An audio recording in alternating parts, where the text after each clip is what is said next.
at IIT Kanpur. So this session is basically about the tussle between the dilemma whether to publish or to patent. So research publication has its own advantages, but the patent can be more useful as a patent is an additional protection. A patent provides ownership to sell the product, while paper gives an idea of the work to others to do further research. A good patent can be commercialized, licensed, and routed through a startup and has several advantages over a paper. Patent therefore has more worth than publication. In this talk, the speaker will disseminate the nuances of filing a patent application at IIT Kanpur. And so without any further delay, let me introduce the speaker for today, who is none other than Mr. Ravi Pandey. He's managing IP and technology transfer at SIIC, IIT Kanpur. He has over 9 years of experience in IP management, policy development, and startup incubation. He has formulated a policy framework related to IPR and entrepreneurship for several organizations, including IIT Kanpur, Jharkhand Government, IIT Jammu, West Bengal Government, SATI Vidisha and Kanpur University. He has been awarded the Outstanding Performance Award by Start-up India for promotion of innovation related activities, Impactful Technology Transfer Award by AUTM USA, and Master Trainer Award by European Patent Office. He has facilitated filing of more than 500 patents and licensing more than 50 patents to industry partners. So we welcome you, sir, once again. Welcome you, sir, for this talk, and the stage is all yours now. Thank you. Thank you, Dr. Shruti. Thank you for this elaborated introduction of mine. I feel privileged to join the elite class of the country. Right now, I'm giving my presentation in front of the students and faculty members who belong to Institute of National Importance and one of the top 5 institutions. IIT Kanpur comes under one of the top 5 institutions. So my today's talk is limited to patent and in and around what are the nuances associated. Thank you for this elaborated introduction. Thank you to you and to Dr. Kantesh Palani for inviting me and giving me the privilege to say a few words in front of all the students and faculty members. I'm going to share my screen, and I have some 13-14 pages which I'm going to talk about.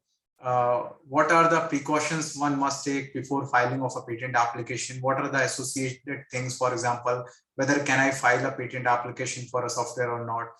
Can all inventions fall in the category of software or not? Also about our previous experiences, what has happened? What was the damage control situation when someone has published before filing a patent application? So here is my screen.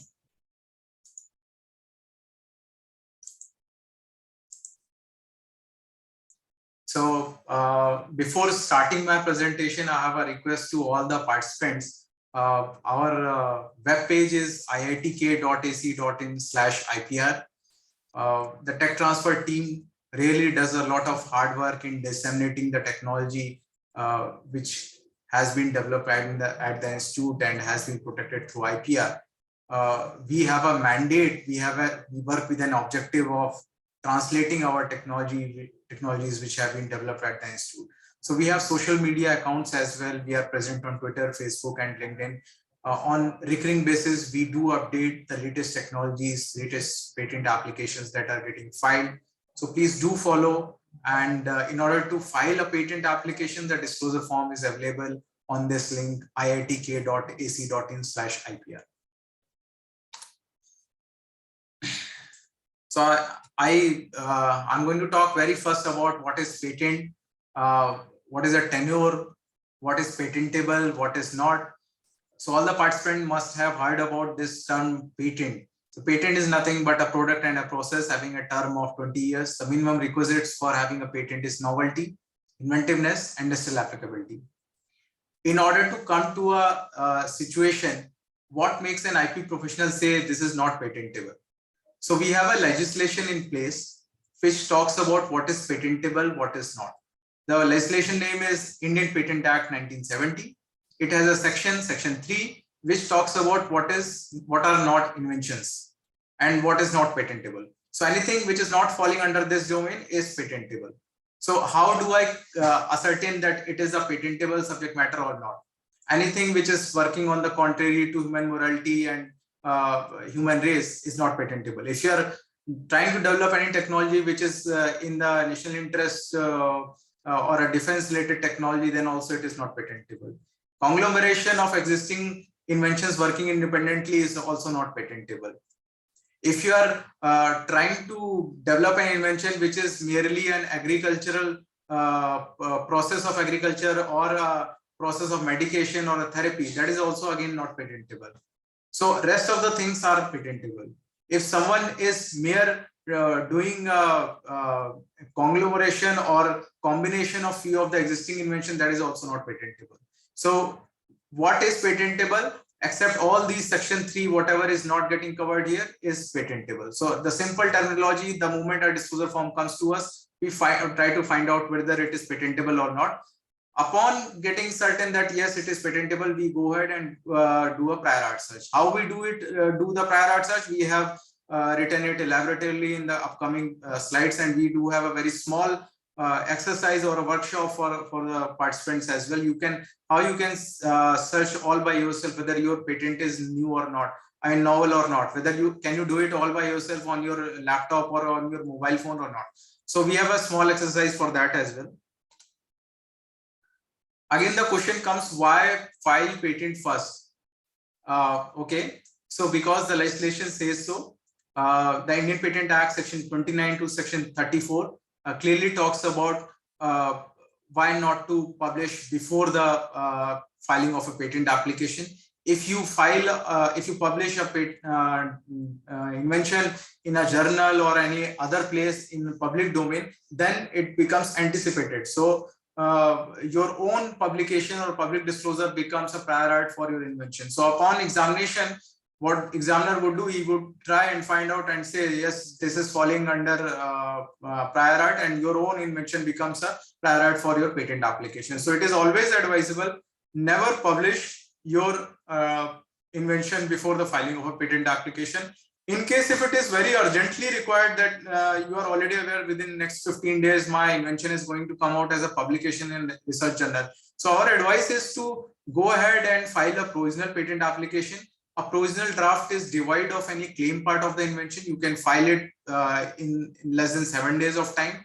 And we have a policy framework in place as well. We try to expedite provisional patent application are a subject matter of expedited filing. So we try to concentrate very much on those requests for provisional patent filing. So it is our advice to all the participants who have some invention with them and they are parallelly running or doing an iteration for a publication with an editor of a research journal. So please go ahead and file your provisional patent application. In case if you feel that the publication is going to come out in next 1 month or 2 months of time, then you have ample amount of time to directly go ahead for a complete patent application. But our advice, whenever you are thinking of a research paper, don't take a big call or all by yourself. We will only go ahead with a publication, not go ahead with a patent application filing. So let this call be decided by someone or a professional who has expertise in finding out the patentability or whether this is subject matter for application in industry areas or not. Can I ask a question? Sure. Yeah, I'm Pradeep Sinha from BSB. I'm working from my Mahima Bharati's laptop. Okay.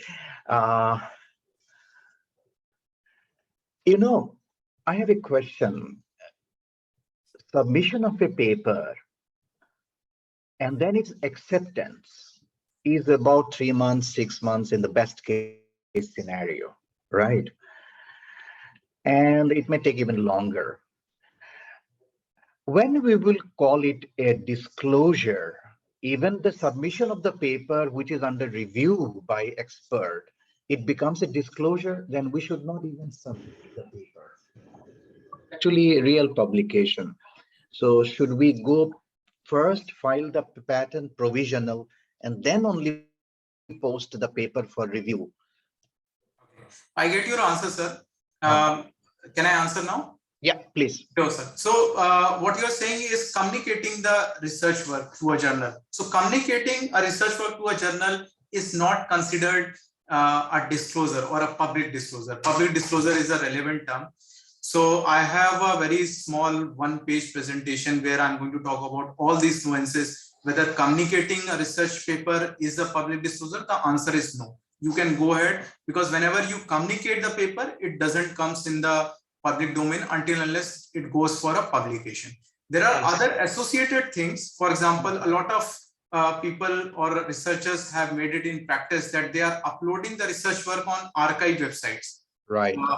Certain such instances have happened. So I have a one pager, so please bear with me for another 30 seconds. I'm going to answer all your questions. Thank you. Thank you. Thank you. Okay. So I was there at what does the legislation says? The Patent Act simply says why not to publish or make it public before the filing of patent application. In case, so let me reiterate again, in case you are expecting your research paper coming out in a journal in a fortnight or maybe in next 7 days, then the only remedy is to have a provisional patent application getting filed. So that is the only remedy, and the provisional patent application must be filed before the public disclosure of your invention in a research journal.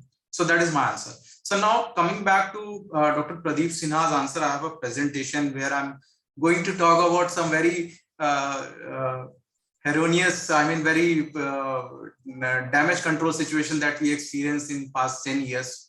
A lot of time it happens that students do publish without the consent of other authors, and it makes completely impossible for us to go ahead and file a patent application, because we are aware about the fate of what will happen even if we submit the as filed document or a patent application. So I'm talking about Professor XYZ and his student.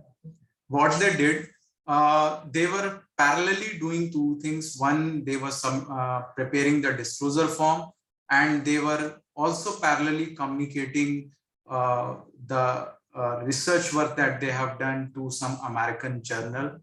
And in between this, a very strange practice, without informing the other co-author, one author has uploaded the entire research work on a website called as arxiv.org. So this is a usual practice where authors do it in order to make it as an evidence that so and so research work has been solely done by me, the first person, or in order to provide an evidence that the first person to do or to prepare this research work was by me. So they have a neutral website which gives an evidence.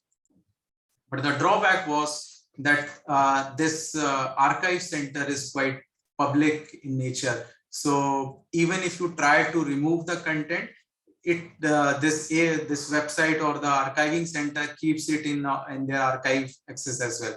So what has happened after the uploading of this entire research work on this ARXIV, we were apprised that the authors would like to file a patent application for this. So what we found during our prior search using the paid databases that we have very sophisticated artificial intelligence enabled prior search, which catches the keywords, not only the keywords, but the synonyms and related inventions as well. And we got to know that so-and-so invention is already available publicly. And then we did further research. We got to know that so-and-so paper is being communicated. The primary objective of the authors were to file a provisional patent application. But as a matter of ignorance, or maybe a matter of as a mistake, they have uploaded this on the website. So there are two sides to this as a remedy. What has happened, since it was already available in the public domain, so what we have advised the authors that it is not possible to file it as a patent application in India. However, there are different legislation in US jurisdiction, since all the IPRs, including the patents, are jurisdiction in nature, and India has a different legislation while US has a different legislation. So USA provides a privilege for authors who have published their own work so they can file it as a patent application in next 12 months of time. But unfortunately, India didn't had such type of privilege, and even now India does not have such type of privileges. So the only remedy to protect it as a patent application was in USA. So we advise the inventors to go ahead and file the patent application in USA because it is not possible to file it in Indian jurisdiction. What sir has asked, Dr. Pradeep has asked me whether communicating a research paper, does it falls under the category? Sir, until unless any communication is not coming out in public domain, it cannot be considered as a prior art. Because I mean, if you have not disclosed it publicly, if the databases are not catching it with date that so and so patent application was filed on 1st of January, while the prior public disclosure was done on 31st of December. Without this certainty, it will not be considered as a prior art search. I hope I have answered your query. One last question. Yes, Sometimes the journal also publishes when they received it, and then when they accepted it. So acceptance, even in the best case scenario, is 3 months to 4 months, 6 months. But they also disclose the receipt of the paper. So will that receiving date of the communication to the journal editor will be, again, I'm just asking the same question again, will it come on our way of getting the patent filing? Okay, sir, kindly avoid my ignorance on this modality of research paper. What would be the percentage of these journals who are publishing or making it public upon receiving of such type of communication? Is it happening with any specific? No. They only publish the receive date only if the paper gets accepted and printed. Okay. So it may be printed 6 months from now, but on the 6th month, it will say that they received it on 1st of March. Whereas we filed patent on 15th of March. Sure, sir, sure. So that will not be considered as a public disclosure because they are only talking about a specific date, receipt, and acknowledgement. All right. Okay. Okay. Thank you. Thank you. So it's all about us to my humble request to all the participants is never ever disclose your invention before filing of a patent application. In case if you on the 11th hour you got to know that this is patentable, this is a subject matter, and next fortnight or a week this publication is coming out in public domain, do approach us. We do have a facility. We do work on such expedited mode wherein a provisional patent application gets filed immediately.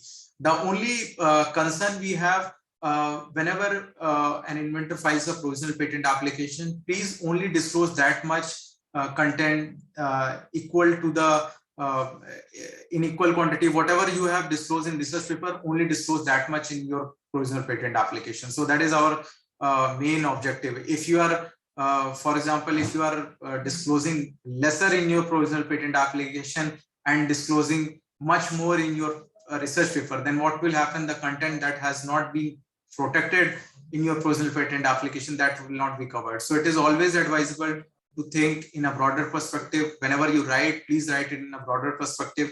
For example, let's go illustratively and talk about an example. I have a bicycle. I'm going to parallelly writing a research paper for that, and parallelly writing a disclosure form in order to file a patent application for that. So let's just assume that I have talked about the entire frame of the cycle and the rear wheel as well. While in the research paper, I'm talking about both the wheels along with the frame as well.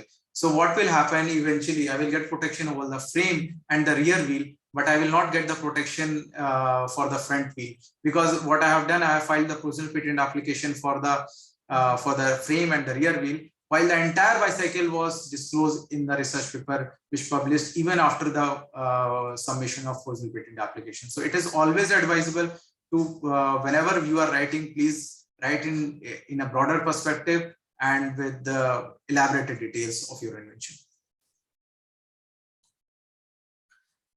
Again, I'm coming to the basics of patent filing. We have two types of patent filing. One is provisional patent application, another is complete Provisional is an expedited mode. There are certain aspects to provisional patent application.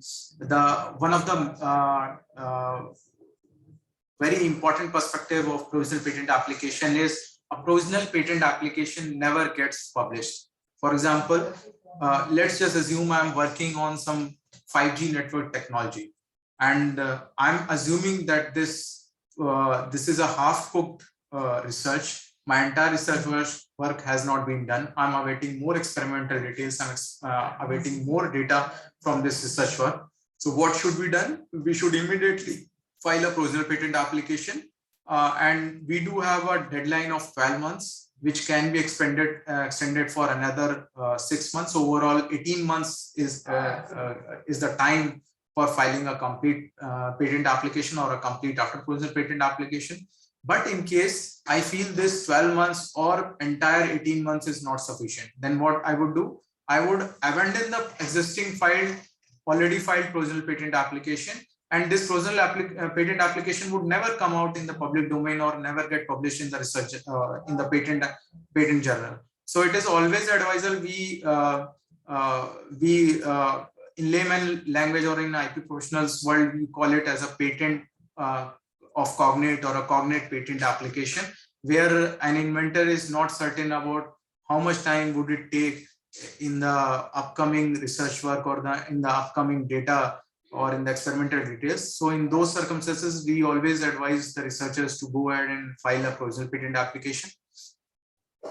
In case still the research work hasn't come, for example, it happened many times in the pandemic wave 1, wave 2, and wave 3.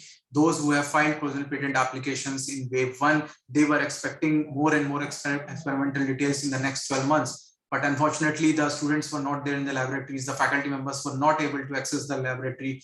And there was a time frame which was associated, time frame for doing the experiment, time frame for collating the data. It could not happen. So that's why these provisional patent applications were abandoned from our side. We filed another new provisional patent application for the same invention in order to protect it. For example, there is no way, there is no remedy for protecting the invention which does not have the entire or the full-fledged experimental details. So we were unable to file a complete patent application. After filing of the provisional patent application on day 1, just assume on 23rd of March 2020, the pandemic wave 1 lockdown was called. And those inventors who have filed a provisional patent application were expecting the experimental details in next 12 months. So by 23rd of March 2021, we were informed that the experimental details are not available because experiments have not even been done. So the remedy was to make it abandoned and file a fresh provisional patent application again. So this is also kind of administrative backend strategy that we devise. And provisional patent application is the beauty of this entire IP framework, wherein one can protect their invention in expedited mode, or in case if they do not want to protect their invention immediately, they can keep on cancelling or keep on abandoning their invention for future patent filing application purposes. I have a question. For example, just assuming me myself as a layman, can I file patent application for all the inventions? So patent application is one of the IP prospects which is being used for inventions, whether it is a product or a process having novelty, inventiveness, and industrial applicability. Those inventions which are not falling under this category cannot be filed as a patent application. So the answer is no. All inventions do not fall under the category of patent applications. Another question that comes to our mind, can I file a patent for a software? So I have an example which I have shared in front of my screen. Professor Vipul Arora from Department of Computer Science Engineering, he has developed a fantastic algorithm. What it does, for example, if a protege wants to learn music or singing from one guru, where one guru is unable to take the classes. So he has made a very smart interface which works as an automated music teacher, and for learners it has some standards which have been devised into that. So what we found out that it was full of algorithm and source code, a lot of coding has been done for developing this invention. So later on we advised them, in order to file it as a patent application, you will have to prepare a block diagram. The block diagram must talk about the algorithm, the source code, and it must be embodied with the hardware. Because the patent legislation in India is as such, you cannot file a software alone as a patent application. But we have a strategy. We embed that software and source code with the hardware. It is not necessary that you fabricate a hardware. In the block diagram section also, you can say that it is eventually connected with the hardware, which is the case as well. You must be requiring a mobile phone or a desktop or a laptop in order to enable that software or a source code for working. So that laptop and that mobile phone becomes the hardware for that. So we filed a patent application for that. However, for software alone or source code alone, copyright is the relevant prospect of IPR, which is often used. Often a question comes to us whether a patent is having an upper hand or a copyright is having an upper hand. So I feel this is not the case. All the IPR prospects do have relevant requirement in relevant or in specific cases. These softwares like Windows or Microsoft Office, they have copyright with them. So they have a different model of commercialization, while a hardware, a product or a process is a different model of commercialization. So hence the answer to this is, for a software alone, a patent application cannot be filed, but a software embodied or embedded with a hardware can be filed as a patent application. In layman language, we call it as an embedded system. So in order to file software, it must be embedded with a hardware. Another question comes to us: what would happen to those board games, to those kits which are coming? How do I protect your invention? So I have an example in front of my screen. Couple of students along with this faculty member have developed a child sexual abuse protection kit, which was developed after a lot of survey and database collation. And they have developed this kit, which consisted of singing songs, poems, cards, and a lot of illustrative work and tutorials for the children ranging between the age of 5 to 10 years. So they approached us. They intended to file a patent application. They requested a patent application. However, this was not a subject matter of patent application, because all these things are already existing in the public domain. So what we found out that this is a subject matter of copyright. So we filed a copyright for this invention.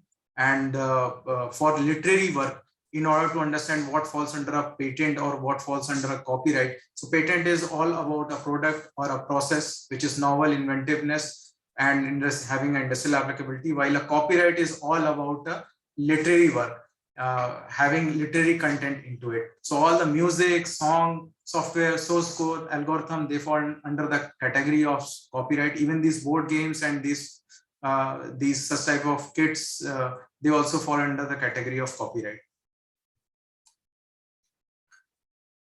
I'm quite enthusiastic in telling all the participants that we worked days in, days out while this pandemic was ongoing. During the first wave, all these inventions came when the inventors were unable to access the laboratories. Still, whatever work they have done, they approached us and we filed a patent application for those. So during pandemic one, it was a very difficult time for us. It was a first experience wherein we cannot access the hard copy or the signed form 1 of patent application, which is a formality after filing a patent application. But still, we made some strategy and we were able to file patent applications for those immediate or expedited mode of inventions, which was a demand for that period of time. A positive pressure respirator, invasive ventilator, virus infection devices, all these inventions were developed and they required some protection in terms of patent filing. So me and my entire team has helped the inventors in filing the patent application, in finding out the patentability, whether it is the prior art is there or not. So all these works were done during the pandemic. The best part of IP job profile is it doesn't require a physical meeting or a physical presence or a paperwork. Even these administrative related formalities or the filing of a patent application can be done while working from home as well. So that was our experience, what we have done at the institute in the past couple of years. Our success rate is gaining a very high momentum. I'm going to talk about a research paper versus patent. There is a dilemma among the inventors' mind that all the inventions are falling under patent, and how to verify, how to make myself certain whether it is a patent or not. So I'm going to share against the section 3 of the Indian Patent Act 1970 clearly talks about what is not invention. A research paper on one hand is talks about a discovery or maybe an application, while patent is only a subject matter of application, having a novel product which is having an inventive step and industrial applicability in nature. Academic progression and research is the objective of having a research paper, while commercialization is the main objective of filing a patent application. I'm going to repeat this again.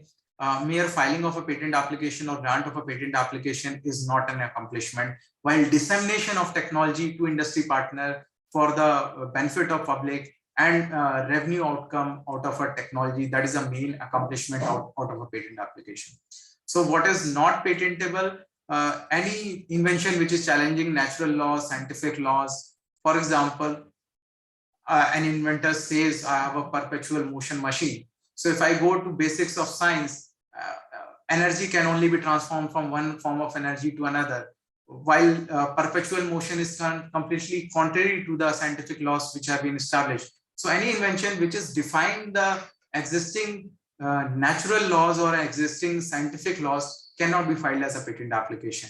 So all these other associated points are also points for non-patentability.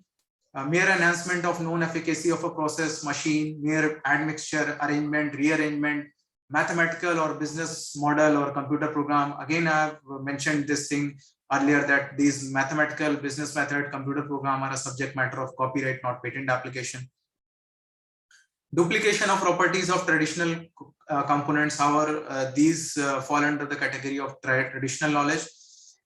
We came across several instances where usage of biological material for all experimental details, our patent application were marked to Biodiversity Authority of India, and we were asked to provide the source of that biological material. So it is very sensitive matter whenever we are filing a patent application and talking about components which were obtained naturally. So we are supposed to provide the source of that biological sample or natural sample. And many times it happens that the application gets marked to the Biodiversity Authority, and it takes another delay of 6 months just because we have mentioned that we have utilized something which is natural or from biological in nature and obtained naturally. I would like to share an example. We have used an ash for brick making. So this invention was about a novel brick using the ash, but the ash was obtained from burning of wood. So the patent examiner has asked has raised this issue as an objection in the examination report, that the biological material was utilized while preparing the ash in the process of development of the invention. Then we had to go back and find out what kind of ash was it, what kind of wood was it, because it was a biological material. So it took another 6 months of time. Although these nuances are taken care by the administrative at the administrative end at our IPR cell, but a lot of time it takes delay in our endeavor of getting the grant of a patent application. Another question comes to us: how much time required for a grant of a patent application? Or initially it is called as a patent application. When it gets granted, it is called as a patent. And normal time, it takes 48 months of time. However, 48 months of time, or you can say 4 years of time. Earlier, it used to take 8 years or 9 years or 10 years of time. Thankful to IP India, the Controller General of Patent Trademark, that the patent applications are getting granted in less than 3 years of time. And with expedited mode, many patent applications are getting granted in less than 8 months of time. Even I'm happy to say I have 4 patent applications which got granted, which were filed in the calendar year 2021. However, right now IIT Kanpur is filing patent applications in expedited mode. We have patent application. Whenever we file a patent application, we do file the request for expedited publication and expedited examination. So the patent which is supposed to get granted in 48 months of time, that gets granted in less than 2 years of time. The remedy for patent applications which have been filed prior to 2017, 2018, that is not possible right now, but all those prospective patent applications, ongoing patent applications, or the patent applications which have been filed in past 2 years have been embedded with expedited request, with an request of expedited publication and expedited examination. The time which, the gross time which is supposed to, that gross time frame for a patent application is 48 months. So we right size the 48 months to 12 months of time by paying extra money or extra fees to the patent office. So these are the strategies that we are devising. Another question comes from the inventor side. Sir, my patent application has not been granted. Can I commercialize it? Can I license it? The industry partner is saying your patent application has not been granted. I will not take your patent application for license. So that is not the case. The day patent application gets filed, one is free to go ahead and license the technology, because we are licensing the technology based on patent application so and so. We are not licensing the patent to the industry partner. So many times a question arises in front of us, my patent application is not granting. It is right sizing the chances of this technology getting commercialized. So it is a myth among the research community that for licensing or for commercialization, a patent needs to be granted. That is not the case. The day it gets granted, you will get retrospectively from the day of protection from the day of filing as well. Similar is the case with provisional patent application. If you filed a patent application, provisional patent application on 1st of January and you are filing a complete within the next 12 months, you will get the protection from 1st of January. If someone infringes or uses a product which is based on your invention, then you can stop them, request for an injunction, file a notice suit or an office order against them in order to safeguard your invention or the hard work that the inventors has done. What is exceptional? Exceptional case, 1 month. Oh, so this is an exceptional case. A pharma company's patent application was granted in 1 month period of time. This was the fastest patent grant that has happened earlier. So that was an exceptional case that has happened till now. But for usual cases, it doesn't get granted this much fast. The fastest patent application getting granted, in my experience, was a 6-month time was taken for 3 of the patent applications at IIT Kanpur. And the patent applications were filed in calendar year 2021. Within 6 to 7 months, we got all 3 patent applications granted. So, thank you. Yeah. Actually, the problem is one of the issues that are there at the patent office. They have made separate queues for latest invention or for latest patent application. The queue is quite smaller, and for patent applications which are older than 2016 or 2017, the queue is still pending with the backlog. I mean, for example, with one examiner, the queue may be 50 patent application. With another patent examiner, or you can say the another queue, the patent applications were filed before 2016. The backlog may be consisting of thousands and lakhs of patent applications pending.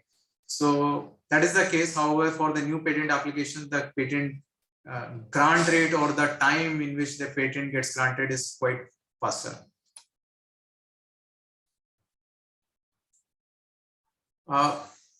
There is often there is a question among the research community or the inventor's mind. I have filed a patent application in India. Will I get a protection in all other jurisdiction? How can I file a global patent? So global patent, there is no technical word as global patent. If you have filed a patent application in India, Indian jurisdiction, you will get the protection in India alone.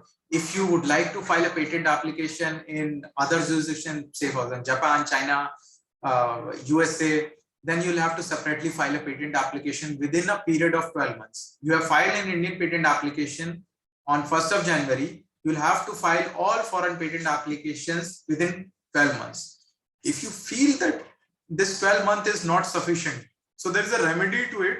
There is a remedy, we call it as a time expansion remedy, where this deadline of 12 months can be expanded from 12 months to 31 months of time. And we call this remedy as PCT route. So Patent Cooperation Treaty Application Form route. If you file a PCT, you will get more time in order to decide which jurisdiction you would like to file, because patent filing in all jurisdictions, it is an expensive modality. It requires a lot of monetary support from the applicant. Since it is always advisable, choose only those territories or those jurisdictions where commercial prospects are visible. Filing a patent application, again, I'm saying this is not an accomplishment. Having commercial or dissemination of technology is the main objective behind filing a patent application. So we do strategize. We do try to find out which are the inventions where the inventors have given their preferences for filing a PCT route. I'm going to talk about an example. Recently, we have filed a patent application in India, and there was a global demand from several countries for that invention. And we were unable to decide for which country we should file a patent application, for which country we should not. So we had the time period of 12 months. We immediately filed a PCT application. Now we are in talking terms with the prospective licensees. Those prospective licensees, from whatever be the jurisdictions we get interest, we will file patent applications in that jurisdiction. So rather than right-sizing the chances of getting protection in varied jurisdiction and getting revenues through licensing in varied jurisdiction, we have expanded the deadline through this PCT. And PCT route is a very fantastic route through which you will get more and more time and save money and save expenses in order to, for example, we have filed patent application in several domains. One domain came out to be a jurisdiction where it is not commercializable, where the demand for that technology is not at all. So there is no point in filing a patent application for that. Another typical jargon that comes and becomes a point of discussion is EP route. So EP, European route, is another route of filing a patent application. It is a very fantastic route. It consists of 26 member countries. You file a patent application through EP route. When it gets granted, if you pay the annuity fee for X country, you will get the protection in that country. If you will pay annuity fee for all 26 member countries, so you will get protection in all the member countries. So you don't have to separately pay application fee for all these 26 countries. So it is also one of the very finest route of applying for 26 countries. For example, if let's just assume you have filed an Indian patent application on 1st of January, and you feel that there is a commercial prospect for that invention in European countries as well. So it is advisable to file a patent application through EP route. It would take another 2 years of time in the grant of patent application. Meanwhile, one can decide or start licensing that technology, and out of the revenues that one gets from those prospective licensees, they can pay the annuity and get protection in those specific jurisdictions. So it is always advisable to think from the perspective of commercial aspect of the technology.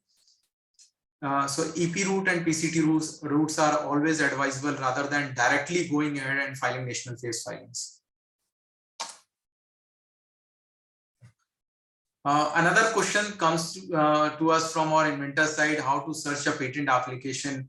Can I do a preliminary search all by ourselves? So there are public databases which are available, which are free of cost. One database from IIT India Government of India is ipindiaservices.gov.in.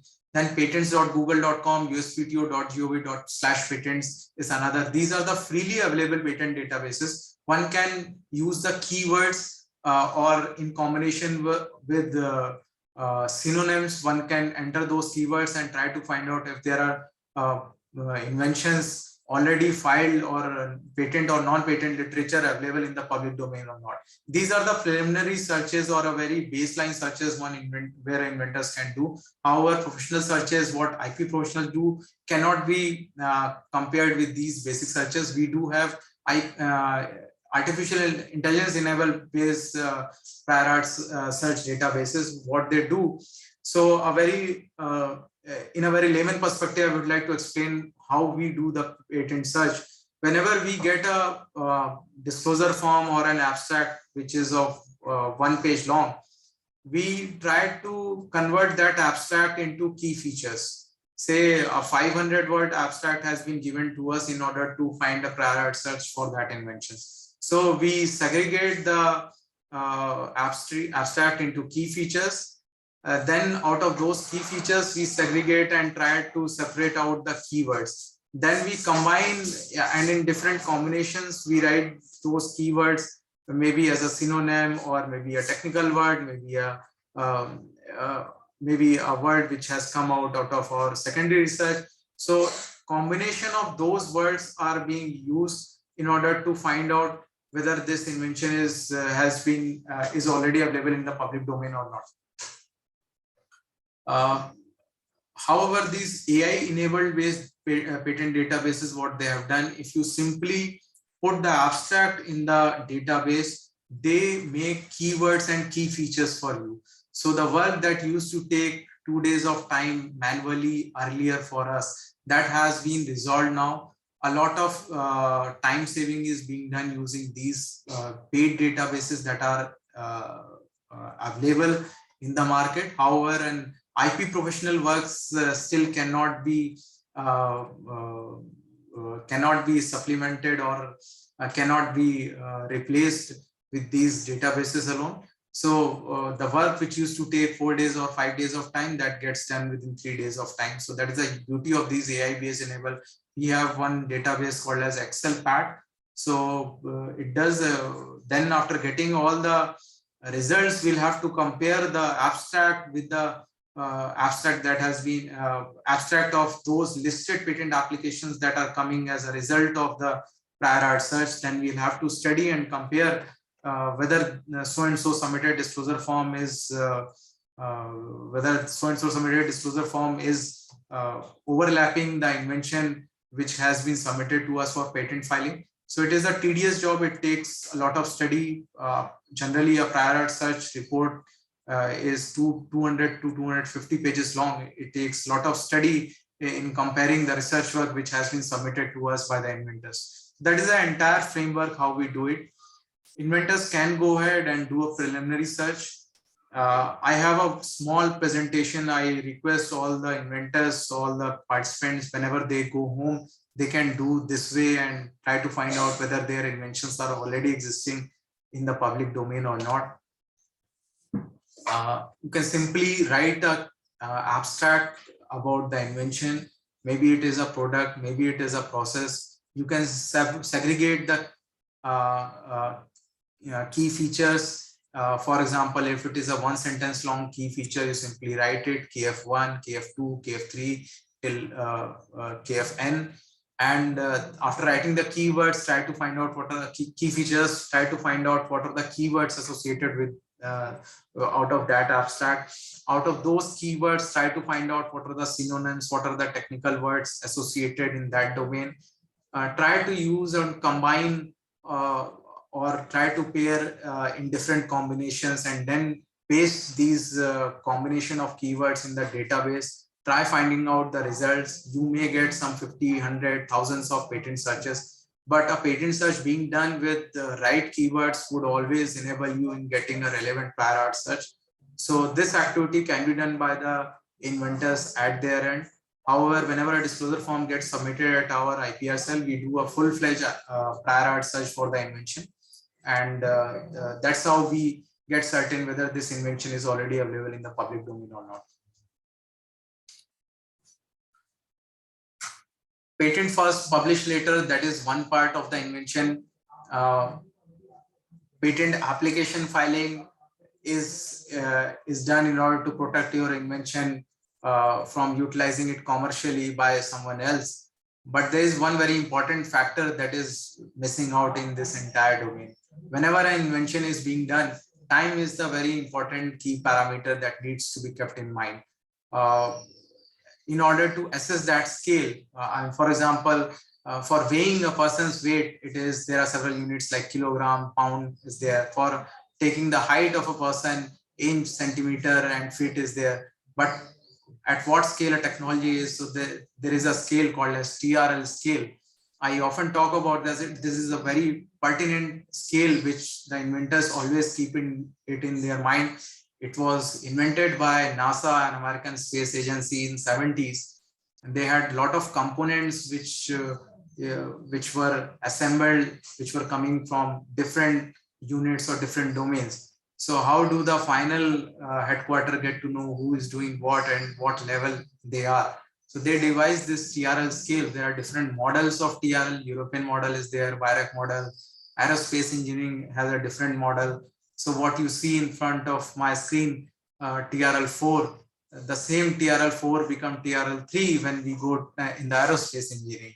So the very important parameter or very important thing what needs to be kept in our mind, that time is the most important parameter. If we took 5 years in solving a problem, then the technology becomes obsolete and rudimentary.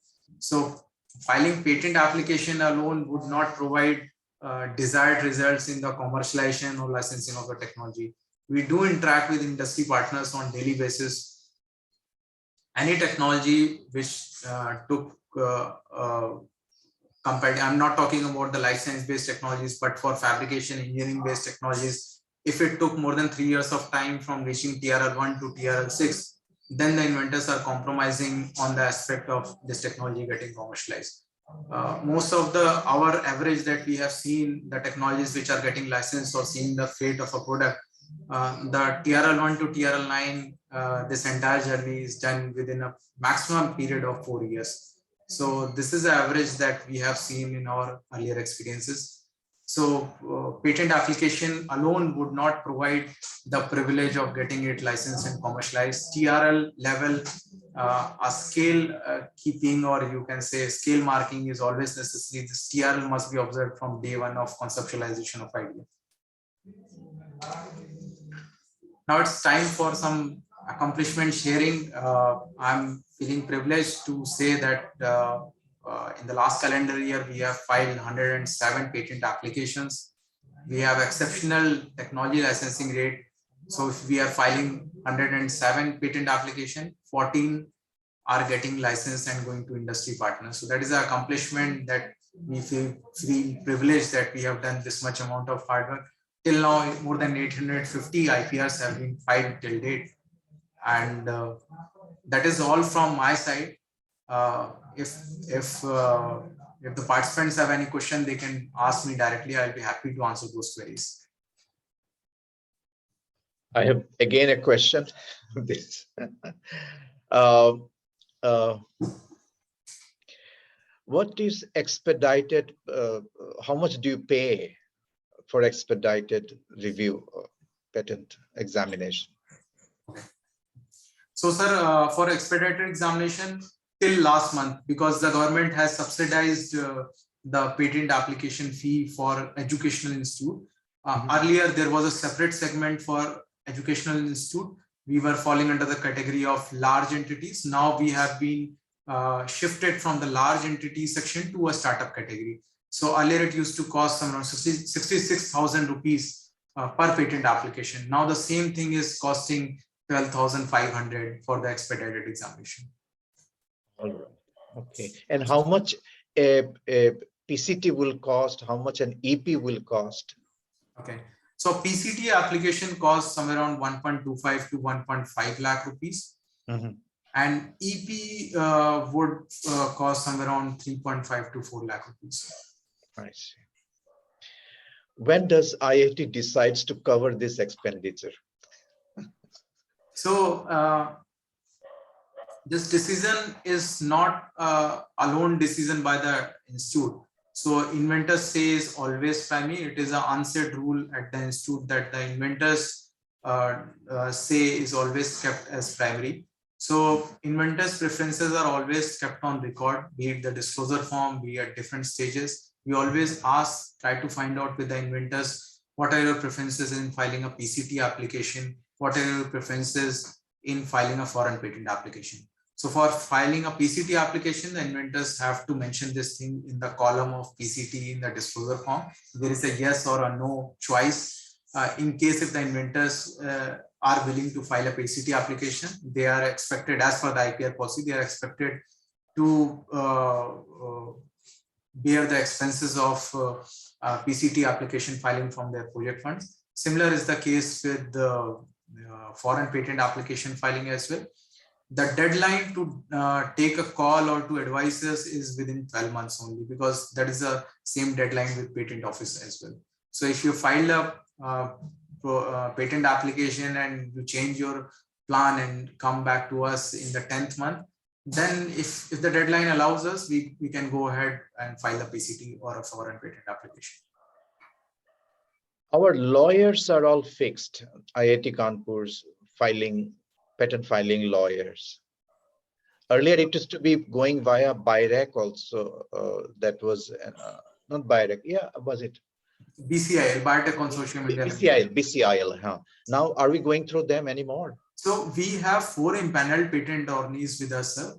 Not 4, but with several patent attorneys. So it depends who has the expertise, who has the capability. For example, we cannot send all the patent applications to one patent attorney. And it also matters how efficiently one patent attorney is writing. So it is an administrative decision to decide or to take a call on which attorney is being used to give the work order for the patent application filings. Thank you. Excuse me, I have a question. Thanks for the talk. Am I audible? Yes, you are. Yeah. So myself Oswald. I'm a postdoctoral fellow from IITK. So I would like to file a patent along with some of the co-authors from other institutes. Okay, so is that possible? Yes, that is possible. Let me stop share and I'm going to share the new web page of IP cell that has been developed. So this new web page of IPR cell has the disclosure form and the NOC. So I understood your question. I'm going to answer by illustratively showing you what comes first, what comes second. Sure. And another question is, like, do I have to pay anything if I'm filing a patent at IITK? I'm coming to that. Sure. Okay.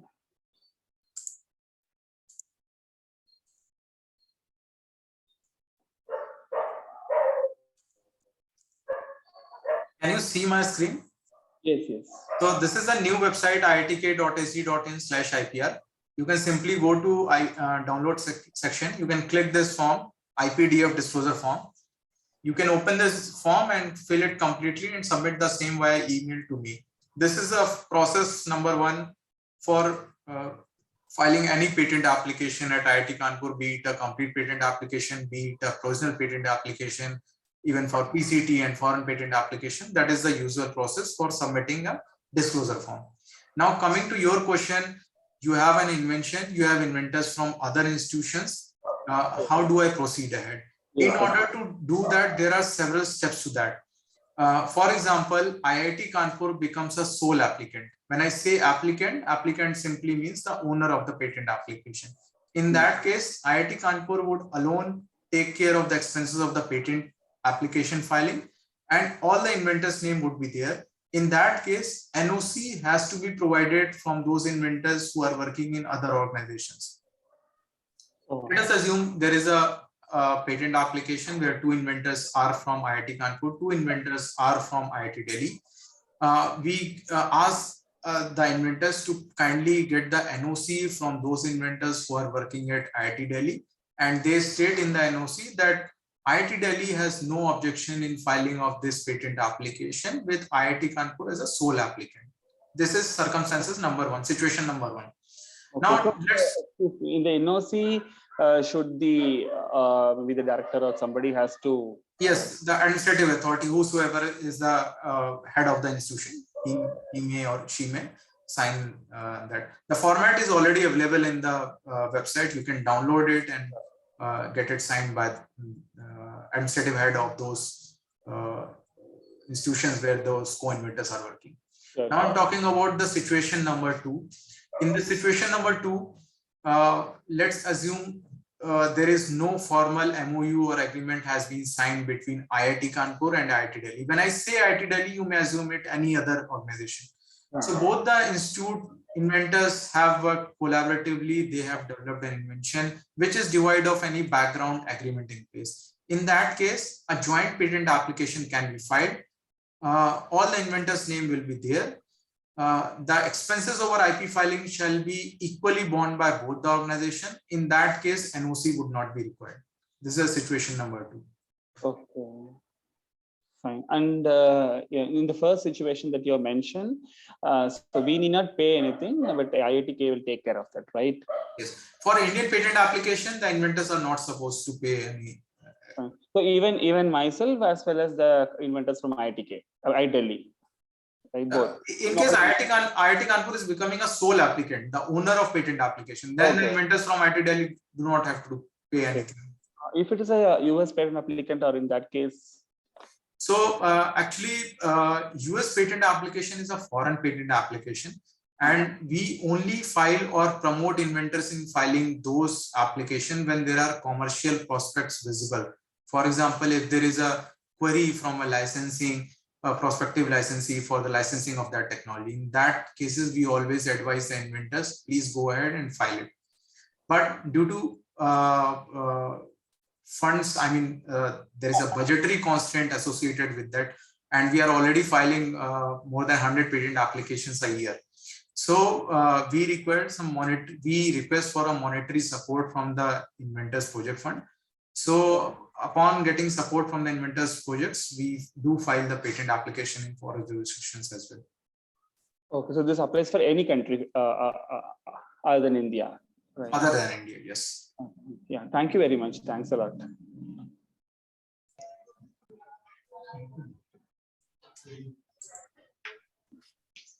Do we have any more questions? I'm sorry, sir. I have just joined now, so I'm going to ask a question. Maybe it has been already covered. So there are questions in the chat box. Oh, sorry. I didn't see. I will take your leave as I'm driving back. Oh, sorry. Sir, as inventors, what rights do we have over the patent if the project is funded by an...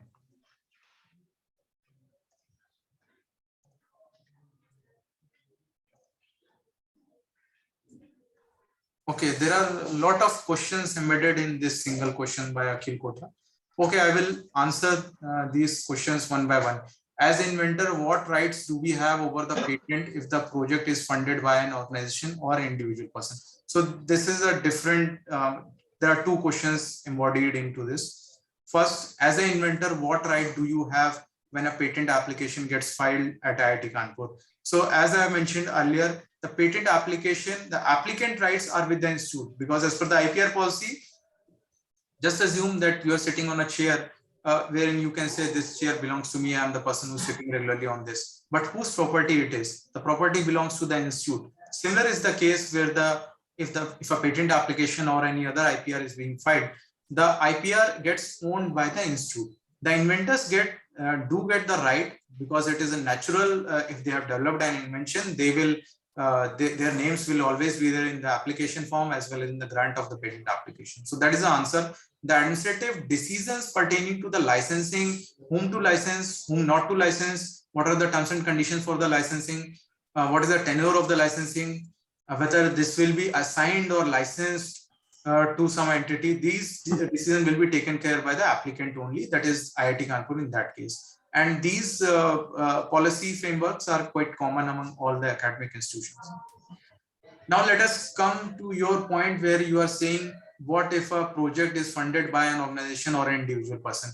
Whenever an organization funds a project, there is always a MOU or an agreement backing that funding, which talks about what will be the fate of foreground IP arising out of this project. So they simply talk about all those key points. IIT Kanpur has always signs an agreement with all funding agency. They always talk. They have a section of IP. What is the role of background IP? What will be the fate of foreground IP? Who will own it? What will be the commercial fate of this prospective IP? Now let us talk about individual person. Who this individual person is? Are you considering yourself as an individual person or any outsider person as an individual person? I don't get this. What are Sir, it is some person who has funded the work. Who? Sorry? Sir, it is some person who has invested some money. Okay. Okay. Some person has invested his money. Let me tell you, you are a full-time employee of IIT Kanpur. You are a full-time student of IIT Kanpur. You cannot say that you worked only in the daytime and the nighttime you have worked on some invention and this invention belongs to you. The employment and the educational courses are always full-time. So the inventions are always owned by the institution only or the applicant only. So I have another question. Is material-based invention patentable? I heard that only process-based inventions is patentable. Momita, inventions, material-based inventions, we do have a number of inventions from material science engineering department. Why are you saying, what do you mean by is material-based inventions patentable? If that material has novelty, inventive step, and industrial applicability into it, yes, certainly you can file a patent application for that.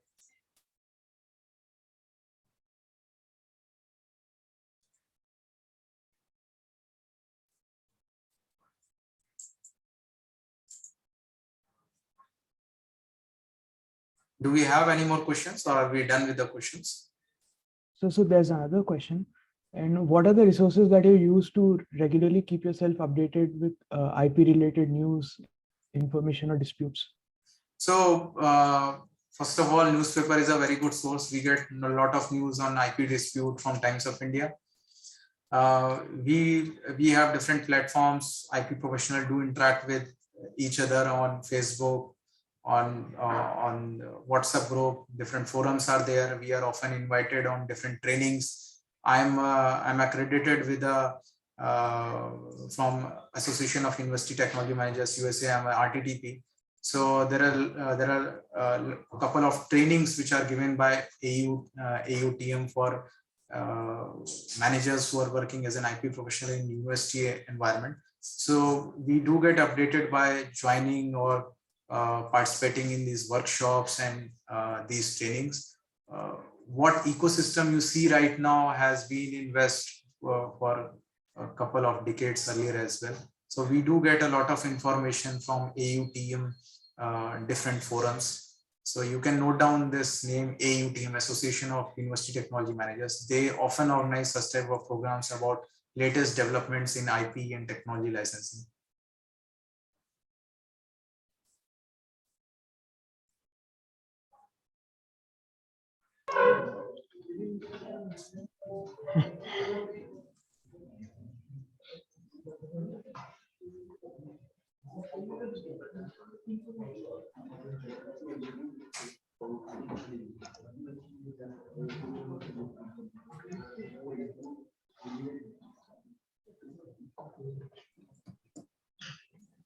I hope I'm done with all the questions. Sir, I have a small question. Yes. Sir, when we try to patent, either it's a US patent or Indian patent, and let's say the technology is used to be going to be used for the defense purposes. So do we believe that like the US government is going to pay royalty for that? US government is going to pay royalty for? If we are patented some technology and we are going to utilize it for the defense purposes, let's say that. Okay. So will they share any royalty with us? I don't think so. Like, why would a government would pay any royalty to anyone? Section 35, subsection 2 of Indian Patent Act 1970 clearly says that these inventions are not patentable, which are falling under the national interest. That is those technologies in the defense. So at least in my experience, I came across at least 11 or 12 incidents where our patent applications were marked under this section 35 subsection 2.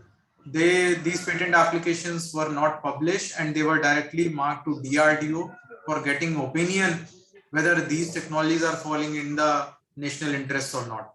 So they can take away all the technology. They have the legislation in place where the legislation supports not granting those patent applications which are falling under the category of national interest.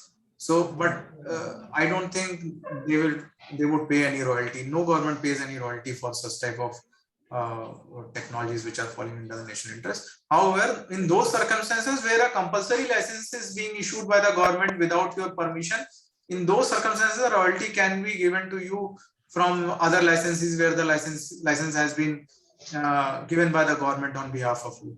But for technologies falling under national interest or defense technologies, no royalty would be given. Thank you, sir. Sir, I had another doubt.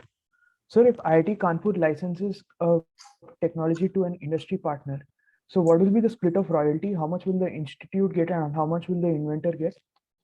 Okay, so you are talking about the entire licensing proceeds. So the model is quite clear. You can go to the IPR policy. It talks about any licensing proceeds up to 100 lakh rupees. The inventors would get 65% of that and the institute would retain 35%. Any licensing proceeds between 100 lakh rupees and 200 lakh rupees, the inventors get 55% and the institute gets 45%. Licensing proceeds above 200 lakh rupees, the institute gets 55% while the inventors get 45%. That is the flat model that we practice. Okay, thank you, sir.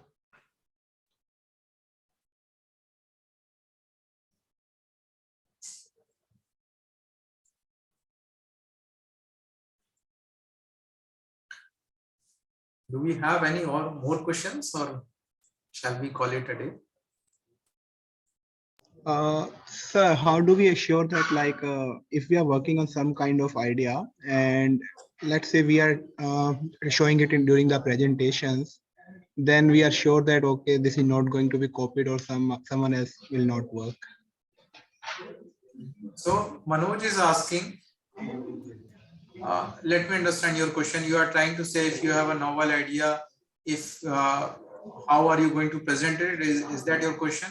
Yeah, so if we are presenting in during the, let's say, seminar or webinar to our professor and students are also coming, and we are saying that, okay, what's our vision about the idea, what we are going to achieve, and let's say we are at the ideation stage or at the MVP stage only, so someone else will not follow the same thing and will not go beyond us. So how can we assure that thing? No, in order to ensure that no one infringes upon your invention, you must file a patent application. Yeah, but still we are in the process now. We have not developed it. Like we are at the immediately you file a provisional patent application. There is a myth among the research community that you need a prototype or a fabricated device or a point of care device to enable yourself for filing a patent application. If you have an idea, which is where the patent 3 of the Patent Act is getting cleared, with the idea alone, you can go ahead and file a patent application. Okay. There is no restriction on filing a patent application for an idea. Got it. So who is the right person to talk about getting more details about this thing? Like I want to patent for this idea. I want to file a procedural patent for this idea. So I am the relevant person. My name is Ravi Pandey. You can approach me at Start-up Incubation Innovation Center. I sit at room number S1, second floor, SIIC, IIT Kanpur. Our website address, I'm again writing the same address. There is a new website that we have launched. It is iitk.ac.in/IPR. You can go to this website, download the disclosure form. You can send emails to us. Our email ID is this, and you can get all your queries resolved from our side. Thank you, sir.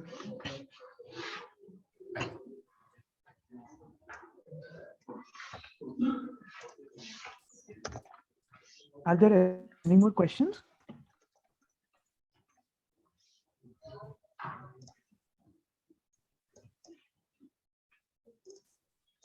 Okay, so if there are no more questions, I would like to thank the speaker. So Ravi sir, thank you for taking out time and sharing us with knowledge on patenting. And I'm sure this session was of great help to all the attendees. So thank you, sir. So now on behalf of the entire Material Advantage team, I would like to hand over a small gift to you. We're doing it virtually this time. Thank you. Thank you so much. I'm feeling privileged for this. I will keep it as a very good memory. Sir, First this time is a something mug. virtually has been handed over to me. I'm so thankful to you. Sir, we'll deliver it to you, sir. Thank you. Thank you so much. Thank you, sir. Thank you to the entire team.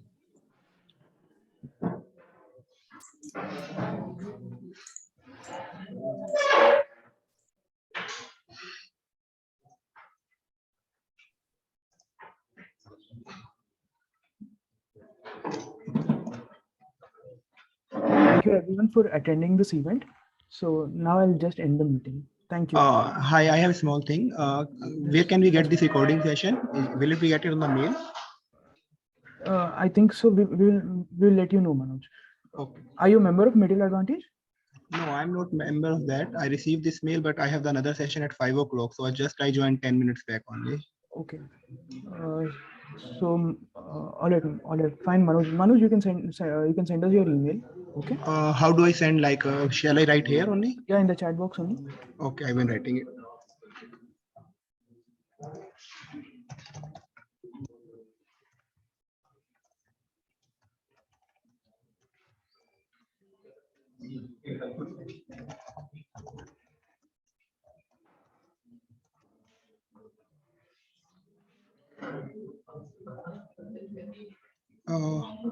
So I have written the email ID, both my personal and the IIT.